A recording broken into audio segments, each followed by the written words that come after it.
What's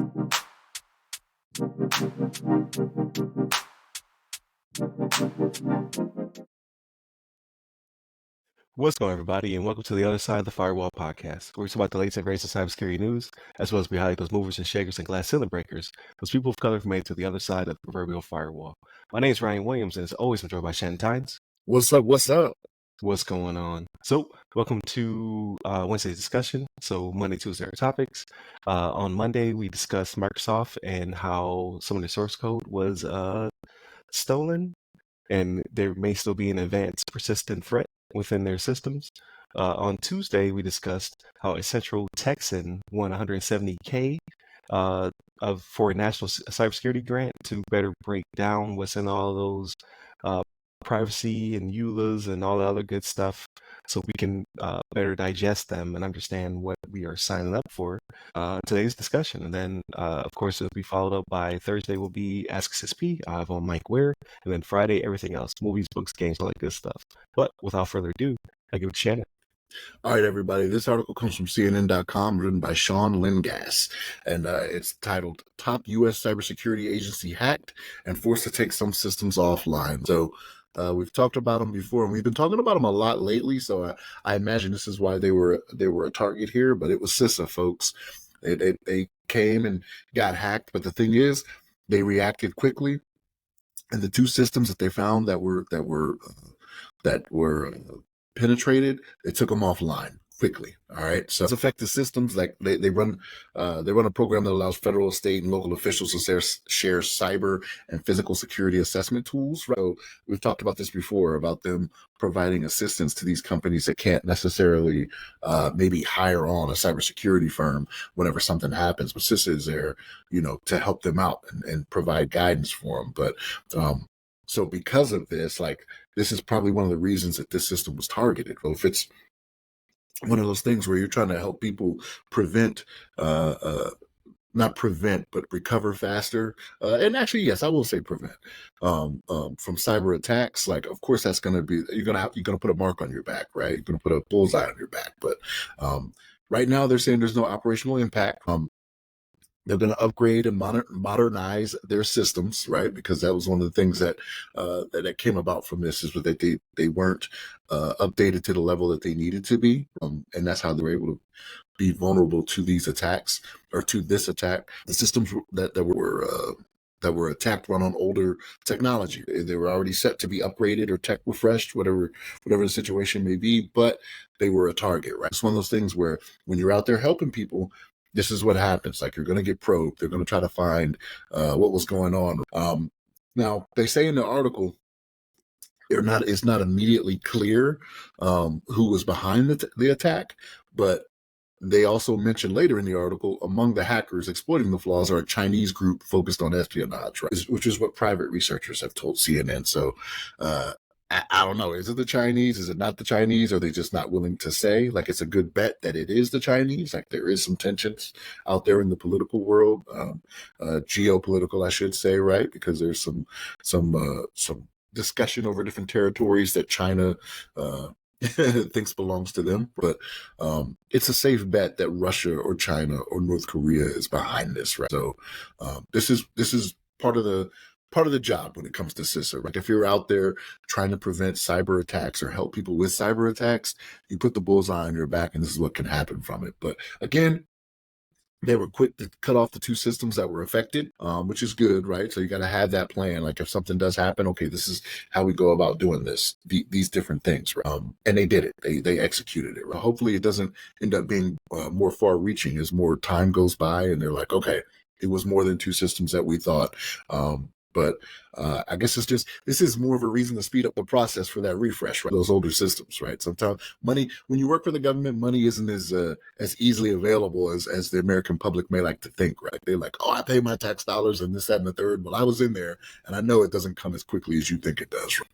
But yeah, CISA, hopefully they get back to doing what they do, right? Because we know they're out there doing God's work right now. You know what I'm saying? They're out there. They are. God, I appreciate them. I appreciate the things that they're doing, especially in this last year. Some of the articles that we brought up on the podcast have been just it's a bright shining star for CISA. You know what I mean? Like they're just out there doing good stuff. But Ryan, what's your thoughts on this? So my thoughts are you should like, share, subscribe. You're listening to this right now. Those are my thoughts. Oh, like 80, 85 to 90% of you are listening to this right now, and you're not gonna hit the subscribe button. Hit that subscribe button. Yeah. All right. I'm sad to see it, right? Because we are very pro CISA here to see them be hit with that attack. However, their recovery is also something to be talked about because they're able to pivot very quickly. That's their job. Their job is to help people secure their systems, to find those vulnerabilities, to be the spokesman between, or the liaison, I should say, between the federal government and small to mid-sized to large and other government business. So to see them able to right the ship fairly quickly is also a testament to what they do. So, because I can't just go the last episode bash Microsoft for not doing what they're supposed to do, and then turn around and praise CISA for being hit. So they didn't do anything necessarily wrong, like you said.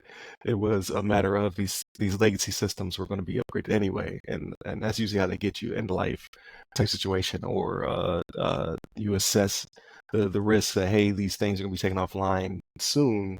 Is it worth investing the money to do something with them, or are we going to invest that money to replace them?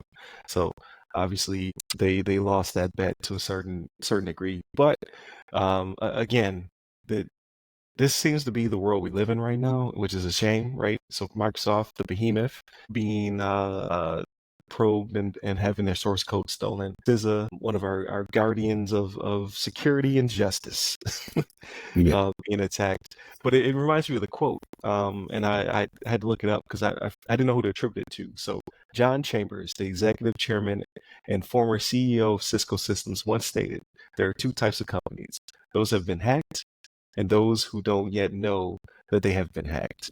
So he said that way back in the day, so to speak, and people were like, "That's ludicrous." And now look at the world we live in. Like he was 100% dead on.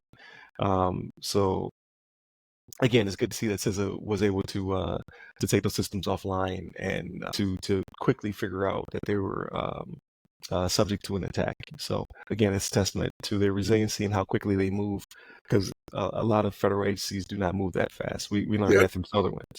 It's a huge ship. It's very hard to turn. So it's good to see that at least one agency is able to be pretty nimble, and hopefully they can teach this to their peers. So that way, if this happens, which it will happen again, unfortunately, they are able to pivot fairly quickly, and hopefully they get the funds they need. Like we see a lot of money being dumped into cybersecurity. Well, these types of systems should be first on Yeah. the tech refresh, especially now. Say, okay, well, these were hit. Obviously, these need to be replaced. However, here are the next ones in line.